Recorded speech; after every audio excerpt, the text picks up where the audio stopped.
Majo 4 nhá, Majo không lên nguồn này. Mình cắm sạc được một lúc rồi, không thấy gì. Đèn sạc không có, mà dòng sạc cũng không nhá.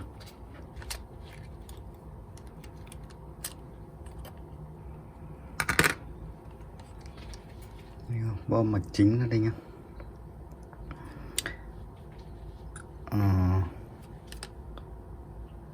Bây giờ mình kiểm tra cái pin của nó xem nó có đủ điện không. Pin không có điện áp nhé.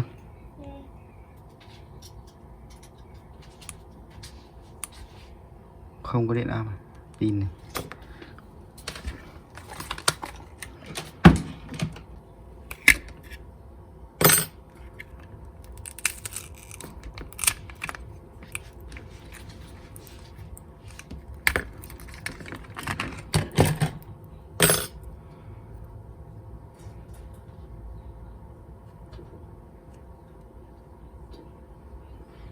Đây pin thì có cho dung lượng là 680 mAh.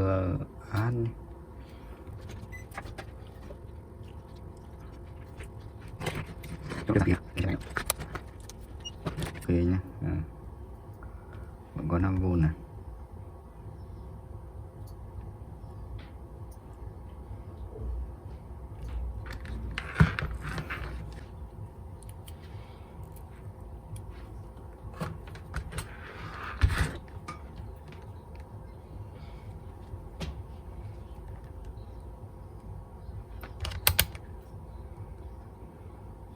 Có 3,7V nhé.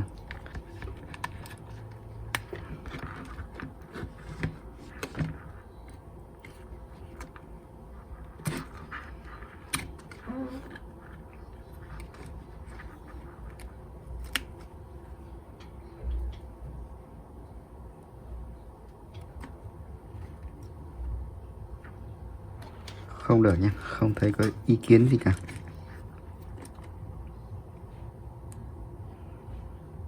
Mặc dù điện áp đây vẫn là 3,6V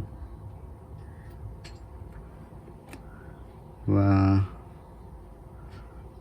áp đây vẫn có 5V.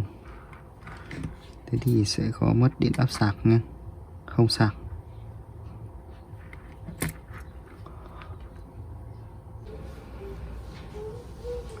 Cái này nó hỏng mạch sạc nhá, sạc pin này. Đây mình sẽ cắm pin này, cắm sạc để cho mọi người nhìn. Đây cắm sạc kể cả có pin hay không có pin nha, nó chỉ chớp cái đèn này một cái đây, nó chớp cái đèn này, nó chỉ chớp một chút thôi. Đấy thì đây,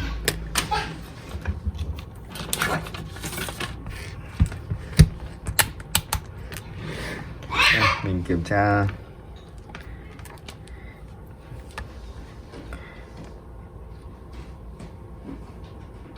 đây nha, đây là con IC sạc này, IC cấp nguồn sạc này, vẫn có 5V này, ra đây vẫn có 5V này, tới đây vẫn có 5V này, và ra đến đây thì không có điện nhé. Chân này là không có điện, chân này đi thông trực tiếp với chân pin. Con này ok, tất cả các thứ đều ok.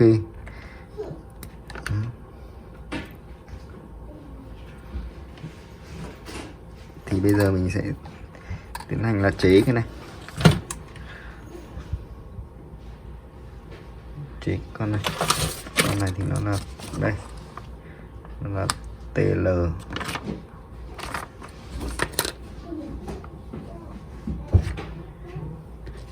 Bây giờ gắn cái con này vào đây.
Rồi nhá, đây là sau khi mình đã chế xong câu nó vào đây nhá, thì từng những chân ra đây, chân led thì là câu nó vào cái con điện trở này đấy, thì là đây các bạn nhìn rõ bé lắm, mình đã chế nó nằm gọn đây nhá.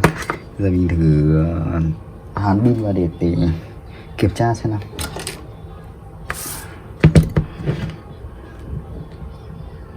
Cắm sạc.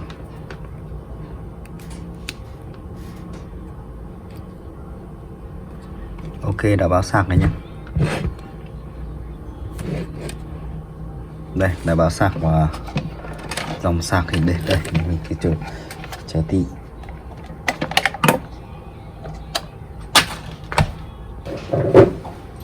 Đây đã báo sạc là ăn 1,1W này. 1,1W đây. Chứ cái này là hình này, sạc ăn như này.